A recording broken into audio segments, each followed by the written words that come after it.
What's going on, guys? Ted from Nerd Immersion here, and I'm back with another video. This time, it's all about D&D Beyond. You may have heard me talk about this, you may have heard me talk about doing a video on this, or you may not have heard about D&D Beyond at all. And if that's the case, well, I'm here to describe this to you. This is a cool new digital tool.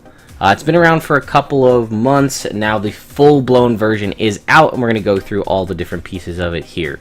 So, what is this? It's made by Curse. It's officially licensed by D&D, so it has access to a bunch of cool stuff that you might not have otherwise. One big complaint I have seen from people, unless it's changed, is that you need a Twitch account to log into it, which seems a little odd for a D&D tool. Although I guess it could be very helpful for streamers, and I can see that. But your average player may not need a Twitch account, or may not have a Twitch account, so why, it just seems like a poor choice. Maybe Google account would have been better, but... Anyway, what can you do here? Originally, when it started, it was just compendium content, meaning anything that was available via the open game license. So, races, classes, equipment, magic items, things like that. As you can see, basically, this right here, races, classes, personality, background, equipment, customization, adventuring, combat, spellcasting, that's player's handbook content. This is the monster manual, and then these three sections are DM's guide content. So, if we click on this, say, choose a race, it'll show you basically this is verbatim what's in the player's handbook, but we scroll down, it's going to have all this stuff here, all about ability scores and how various things work, the modifiers for ability scores, and so on. So if we, and then we also have the same thing for classes. Do we have the races at the top? No, but we can go here and say characters, races, and you see it's actually, I'm sorry, it has all the free content. So it will be everything contained in the open game license, plus everything contained in the Elemental Evil Player's Companion. So Aarakocra, Genasi, Goliath, and that will be it. Potentially a couple other options for Deep Gnome, which is contained in there as well. So yeah, you can see it'll only have the base. Like this doesn't, the elf, it was only what's in the open game license, so it doesn't include Drow Elf. So if we click View Elf Details, it has the background info for the elf. And then we have the generic elf traits, and then subrace. It doesn't actually give us any information for the Drow, but it has like a section on Drow Elves, which is kind of awkward. But then High Elf and Wood Elf, and you get the point. There's going to be all of this for all of the races, and then there's going to be basically one archetype for all of the classes. As you can see, Path of the Berserker, Life Domain, Circle of the Land, and so on. You have one option for all of these rather than all of the options. You're also not going to have all of the feats. You're going to have, I think, 2. Grappler, which is just the base open game one, and then Surf Neblin Magic, which was contained in the Elemental Evil one, and then same thing, you're not going to have all the backgrounds. You're going to have a smattering. You do have a fair, a breadth of them: Acolyte, Criminal, Folk Hero, Noble, Sage, Soldier, but you're missing things like Guild Artisan, Charlatan, and things of that nature. So that's all stuff that would be normally contained in the open game license, things you can find online. You could go to the D20 SRD for 5th edition and find the same things. The base magic items, these are also things you'll find in the Roll20 compendium if you use Roll20, things that are contained for free. You'll also notice some weird stuff when you look at spells. Things will say they'll remove all of the famous wizards. Like you won't have Leomund's Tiny Hut, you'll just have Tiny Hut. And you won't have Odaluk's Resilient Sphere, you'll have Resilient Sphere. Things like that. So all of that content, that was what we got when we started. And you can see, you can go here and click spells, and you'll have a quick way to access all those spells. Although it does have, for whatever reason, okay, no, so it does have the names of the spells. Somewhere I saw on here, it didn't have them. But Abidalzim's Horrid Wilting, so you can sort by, let's say, Bard, and it'll show you all the Bard spells, and you can sort them by level, by name, casting time, and then there are advanced filters to turn on what kind of components you'd like to see. Is it concentration? Is it a ritual? The subclass options aren't there, but that's like if you were a domain-based cleric there. Damage type, conditions, attacks. So there's a lot of cool ways to sort through spellcasting, which is pretty cool. Although they don't have options for Arcane Trickster or Fighter or Eldritch Knight Fighter because they're not contained in the open game license. We can click on items to see magic items. So regular equipment, we can click view magic items, And then here we go, all of our magic items are contained in here, and then they have them listed by specific types if you want to try to figure those out. Monsters as well, you're going to have the same thing. You get it pretty much by monster type or otherwise. And there is a forum attached to this where people can go and comment like your regular forums, basically on the tool, and talk D&D shop and otherwise. What we just got in the most recent update, which was this week, was a character builder. So why don't we go through and build a character. We'll click on a couple of these and see how this works. So we have a randomized, create a character of any level with random statistics. So why don't we choose that, choose a level, let's go 10th level, and then we'll allow multi-class and we'll allow feats, and we'll create character. See what we get. I haven't done this before, so let's find out what we get. So view character sheet. We got a Rayon, the Stout Halfling, Bard 6, Druid 2, Ranger 2. Boy, these stats are garbage. Strength of 4, so I guess that rolled stats. 13 Dex, 6 Con, 15 Intelligence, 14 Wisdom, 12 Charisma. This is just a poorly built character. We have advantage on our saving throws. Here is the skills. The green dots indicate proficiency, and the EXP indicates expertise. Bardic Inspiration, Wild Shape, Natural Recovery, so it has these here.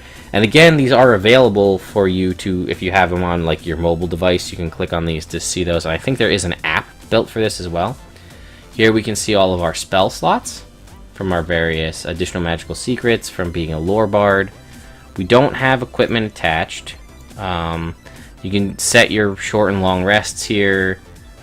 These are all set, the notes here are set for you to add sage background, what you get there, character details, physical characteristics weren't added, and personal characteristics weren't added. We have our racial traits here, all of those. We can click on them to view more about them. We have our ability score increases. We increased our constitution by 1, class features for the various classes that we are, and then our what proficiencies we have access to. And then again, you can see if we have inspiration or not. Here's our basic stuff: proficiency bonus, armor class, speed, passive perception, and initiative, and our hit points, which we can take damage to lower our hit points or heal ourselves back up to full. Conditions and so on. So it's pretty cool, and you can add a picture if you want to, manage your experience. So you could do experience rather than level. I believe we can add pictures too. Short rest, long rest, edit character. Let's see what happens when we click on that. And then there we can add a picture. It's milestone-based experience, encumbrance rules, fixed hit point types, character name. We can choose other names and randomize it here like that. So that is generating a random character. Again, I'm not going to dive too much into this because this video could be huge, but you understand where I'm going for with this. And quick build builds a first level character, and you can click standard character to build a character from scratch. Choose a random name. You can choose your character's level here. We'll go level 5. Allow custom content to be used for this character, so that can be done, and we'll show you more about that in a little bit. Type of experience, encumbrance rules, hit point type. Gives you a little primer on things there, and then choose a race. They are all listed here. If you choose, I don't think you can choose homebrew races yet, so let's choose a half-elf. Choose race. And we choose our ability score improvements for our half-elf. So let's go con and strength, I guess. Sure. Make a paladin, I guess. And you can fill out all that stuff. Skill versatility. Choose the skills that you like to be proficient with. Let's go perception and survival. Choose your languages, and it gives you a list, but it does have all of the languages. So you've got like blink dog, giant owl, and so on. Let's just pick dwarvish, and we will move on. Now we're going to choose a class. We will pick paladin as our class. Add class. So we are 5th level. We're going to go level 5 paladin, and then you see it'll update to add all the new stuff that we've added.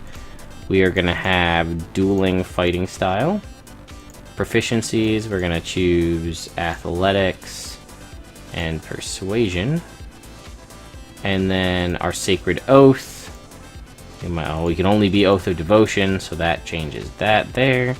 Unfortunately, what I don't like is you do all of this before you determine your ability scores, which I feel is foolish. Normally, when you create a character in D&D, the first thing you do is determine your ability scores, and then you do everything else. So it's kind of weird to do everything all backwards like this. Like, I don't know what my ability score improvements should be because I don't know what my stats are yet. So I guess we'll choose an ability score improvement, and let's see, 16. Guess we'll put charisma, I guess, and then charisma. And then there we go. Now we'll keep going. Determine ability scores, here we go. So let's go with standard array. So we'll go with 14 there, a 15 there, 13 there, 8 intelligence, 12 wisdom, 10 dexterity. And then you can see what happens. You get your bonuses down here. I thought we put the racial modifier in strength as well, but I guess not. Charisma. Oh, we put the racial bonus here. Whatever, you get the point. I think it's a little wonky starting with your ability scores later on, and then it add your character details like your alignment and personal characteristics, and your background, I guess, will be a folk hero. So we'll choose Smith's Tools, Rustic Hospitality, and there's your characteristics. You can't actually click them, but that shows you what they are. We'll move on, and then we can choose our equipment. Choose starting equipment. Can we manage that? Armor, tune magical items, add equipment. And we're not going to mess with this too much. I still think it's a little cumbersome for being an official tool and all this work. Like, I click starting equipment, and I would like to be able to choose. So I can click starting gold, and it'll show me my starting gold. I'd like to be able to just have an option to choose from these, because it lets me pick my starting gold.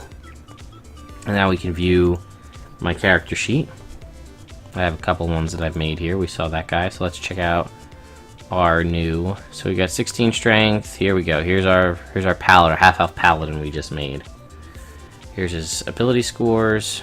I also don't like that when you choose the race, it doesn't flat out let you see or your background. It doesn't let you see what your skills are. I also haven't checked to see if it lets you choose like redundant skills. Like if I get athletics from my class and get it also from my background, if it lets me pick a new one, because that's how the game is designed, that you don't ever double up and lose out on anything. But you can see all of your abilities here. You can use your channel divinity and use your lay on hand points and so on to see how things go. And then we can manage our spells, so we can see what our first level these are always prepared. Let's see if it'll let us prepare. Okay, 6 spells and 19 known. So we're gonna prepare Cure Wounds, Command, Detect Magic, and then we'll go to second level and we'll pick Find Steed. We got 2 more. Now see, this is weird. It doesn't have the smite spells available. Thunderous Smite, Wrathful Smite. Those spells aren't available, which is kind of weird, which I guess those aren't OGL spells for some reason. And I guess Divine Favor. Now we click back and we can see all of our prepared spells, and they have the little qualifiers for concentration or ritual, things of that nature. And again, we can manage our equipment, see what else other things we have there. So now we've built a character. So we should be able to go to My Characters, and I think if we click View, let's give us the option to add them to a campaign. I don't see one. Or if we click Edit Character, does this let us do it? No. Okay, well, what's next? Start a new campaign. We'll call this Test. Create campaign. And now we can view the campaign. And we're the Dungeon Master, because we just created it. There are no active players in this campaign. You can have your DM notes public and DM notes private, and invite people to join it. I don't know how much Edit campaign. How much do we get here? Descriptor, private notes. We don't have a lot of content here, but there's probably going to be more coming.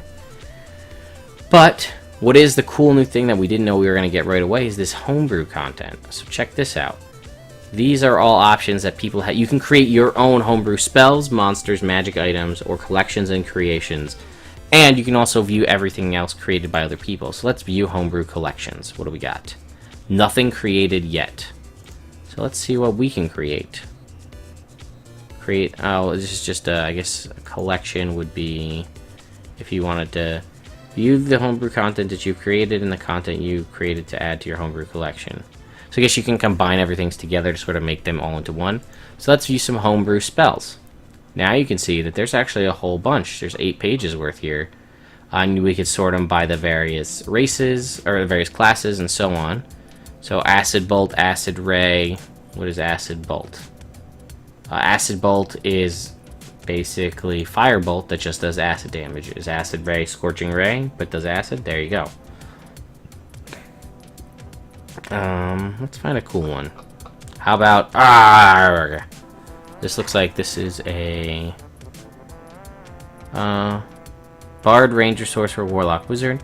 Point to another creature and shout the command word to cause the target to scream uncontrollably for the duration. The target has some ability to influence what they are screaming, but is largely unintelligible. While screaming, the target is naturally unable to cast any spells that require a verbal component, and any creature able to hear them within 10 feet is also deafened, and they do have tooltips.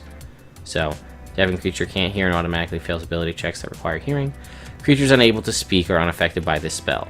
There's more than one way to silence a bard, or silence a wizard, Jerry the Bard, and here you can, it shows what silence is. Accelerated aging. You know, so there's a lot of cool spells in here that people have created. What other homebrew content do we have?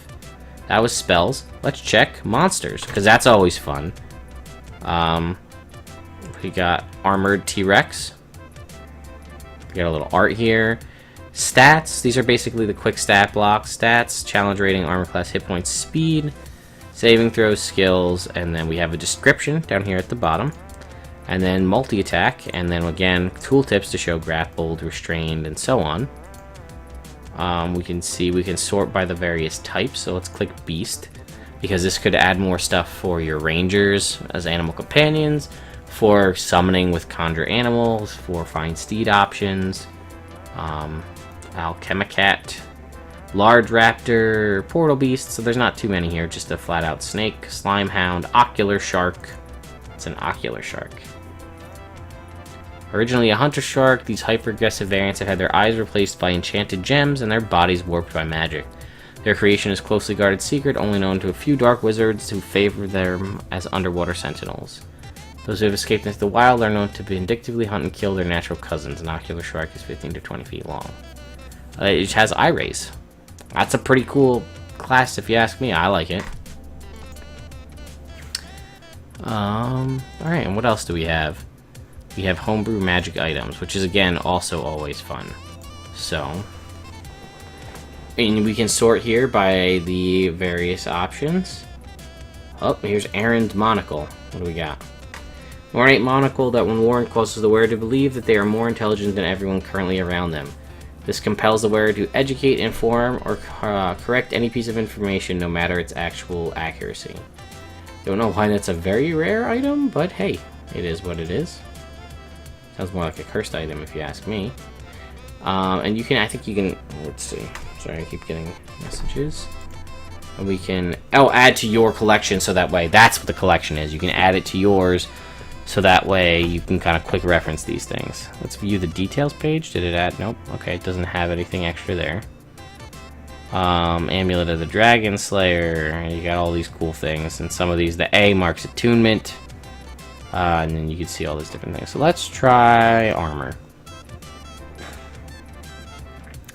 Ancient studded leather of glamour.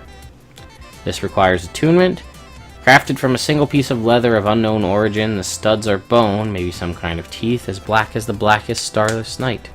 If left alone, the armor may be seen to move when looked at from the corner of your eye. Glamored, you can use a bonus action to speak the armor's command word and cause the armor to assume the appearance of a normal set of clothing or some other kind of armor. You decide what it looks like, including color, style, and accessories, but the armor maintains its normal bulk and weight. The illusory appearance lasts until you use this property again to remove the armor, or you remove the armor.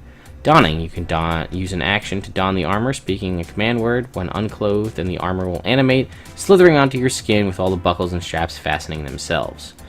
The armor cannot be broken. Special means must be made to destroy this armor. Made from tough but flexible leather, studded leather is reinforced with close-set rivets or spikes. Notes: bonus armor class utility. I guess this lets you the things. It doesn't add any additional AC bonus from what I can tell. Let's try to see what else we got. Bracers of compact plate. You have a +1 bonus to AC while wearing these steel bracers while you're not wearing armor. As a reaction when you're targeted by an attack or a bonus action. By an attack or as a bonus action. Oh, you cause the bracers to expand in an instant, equipping you with a set of full plate armor before the attack lands. As a bonus action, you can cause the armor to shrink back to the bracers. While in this state, they appear to be mundane bracers weighing less than 1 pound, or weigh 1 pound, and they do not impose the strength requirements, stealth disadvantage, or weight that normal plate causes. So I guess this is a way for you to not have to be stealth, and it's +1 plate mail. It's actually pretty cool. I'm digging that. Dragon leather armor. Oh, we got an internal server error. Again, it is still new, so I don't know if that's just why that doesn't work. Green Knight. Oh, I guess just that particular one wasn't working. Strength. So you get the point. I just want to let you guys know that this is out there if you're unfamiliar with D&D Beyond. It did just get the major update to add the character creation and the homebrew content.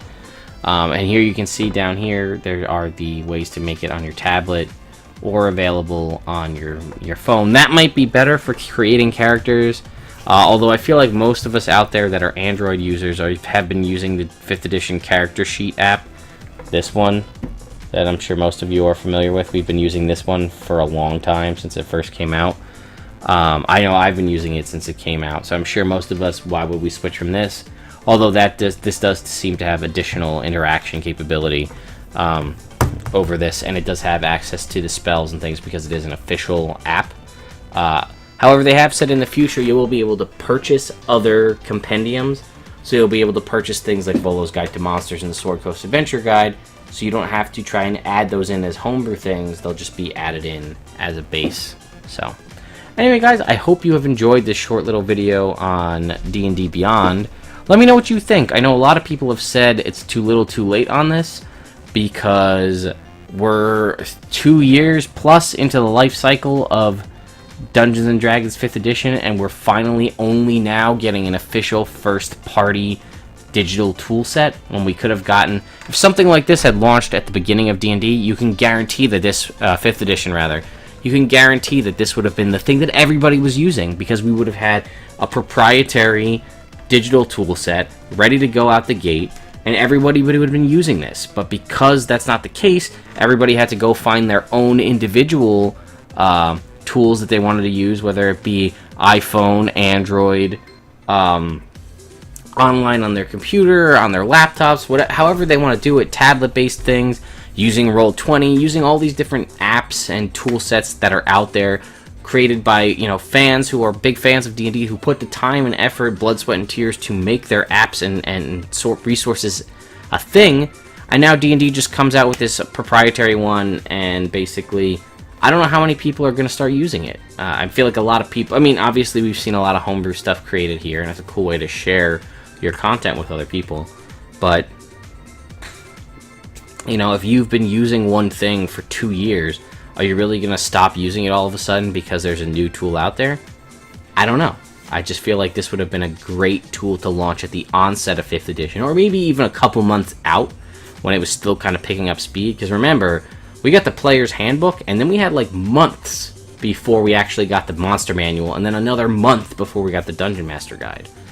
So if we had gotten all of this content up front at the start, it probably would have been a big boon and everybody would have been using the same thing. But anyway, guys, let me know what you think about D&D Beyond. Are you using it? Do you care? Are you going to be using it going forward? Is it too little too late? Let me know what you think. Anyway, guys, hope you enjoyed it, and I'll see you next time.